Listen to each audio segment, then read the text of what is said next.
So guys अभी हम बात करने वाले हैं द प्रेसिडेंट ऑफ इंडिया के बारे में। तो हम बेसिकली यहाँ पर बात करेंगे कि प्रेसिडेंट ऑफ इंडिया के पास में कौन कौन सी पावर होती हैं और वो कैसे अपॉइंट किए जाते हैं और वो किस किस चीज़ के हेड होते हैं। तो देखिए यहाँ पर सबसे पहली बात, जो प्रेसिडेंट ऑफ इंडिया हैं वो हेड हैं executive branch of union government. जो भी हमारी यूनियन गवर्नमेंट है उसकी जो एग्जीक्यूटिव ब्रांच है उसके ये हेड होते हैं। साथ साथ ये हेड हैं ऑफ द स्टेट और ये सुप्रीम कमांडर हैं ऑफ आर्म्ड फोर्सेस। जो इंडिया की आर्म फोर्सेस हैं उसके ये सुप्रीम कमांडर हैं और जो इंडियन गवर्नमेंट है उसके ये हेड हैं।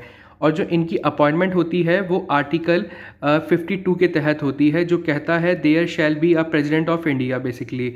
ठीक है, executive power of union will be vested in him. जितनी भी यूनियन गवर्नमेंट की जो एग्जीक्यूटिव पावर हैं वो इनके हाथ में ही होती हैं, प्रेसिडेंट ऑफ इंडिया के हाथ में होती हैं। और ये इसको एक्सरसाइज कर सकते हैं डायरेक्टली और थ्रू द ऑफिशियल्स। या तो ये ऐसे डायरेक्टली इसे हैंडल कर सकते हैं या और थ्रू द ऑफिशियल, जो भी ऑफिशियल्स ये सबऑर्डिनेट टू हिम जो इनके पास में होते हैं उनके थ्रू इनको ये यूज़ कर सकते हैं in accordance with the Indian constitution. लेकिन इंडियन कॉन्स्टिट्यूशन में रहते हुए उसे रूल आउट नहीं कर सकते, उसके ऊपर नहीं जा सकते। जो भी इंडियन कॉन्स्टिट्यूशन में लिखा गया है उसी को ये फॉलो करेंगे। साथ साथ ये कॉन्स्टिट्यूशनल हेड हैं किसके, पार्लियामेंट्री गवर्नमेंट सिस्टम के। जो हमारा पार्लियामेंट्री गवर्नमेंट सिस्टम है उसके ये कॉन्स्टिट्यूशनल हेड भी हैं और ये रिप्रेजेंट करते हैं नेशन को, ना कि he does not rule it, ना कि ये इसे रूल करते हैं। ये चीज़ ध्यान रखिएगा, ये सिर्फ रिप्रेजेंट करते हैं देश को, रूल नहीं करते हैं।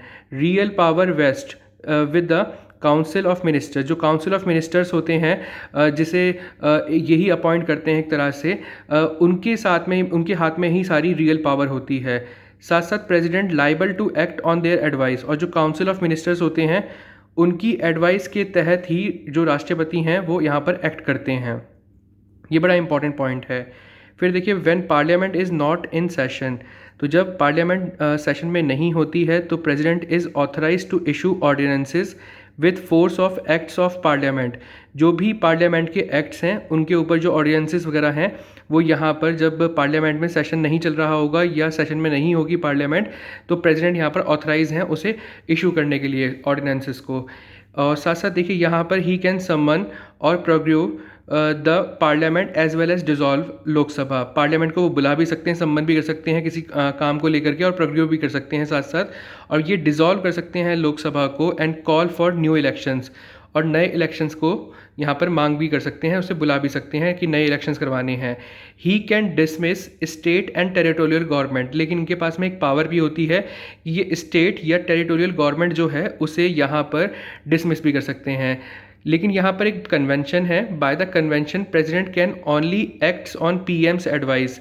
जो भी राष्ट्रपति को एडवाइस दी जाएगी पीएम के द्वारा उसी के ऊपर इनको एक्ट करना होता है। और 1976 के अंदर जो 42nd जो अमेंडमेंट हुआ है यहाँ पर, जिसके तहत president to act according to the advice of council of ministers headed by the PM.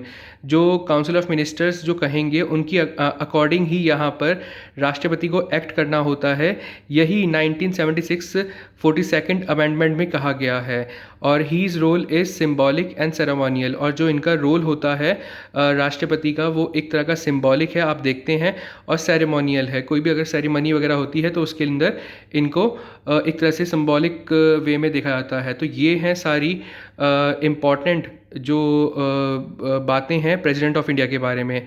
ऐसी ही वीडियोज़ के लिए चैनल को सब्सक्राइब कर लीजिएगा और वीडियो को लाइक और शेयर ज़रूर कीजिएगा। Thank you so much.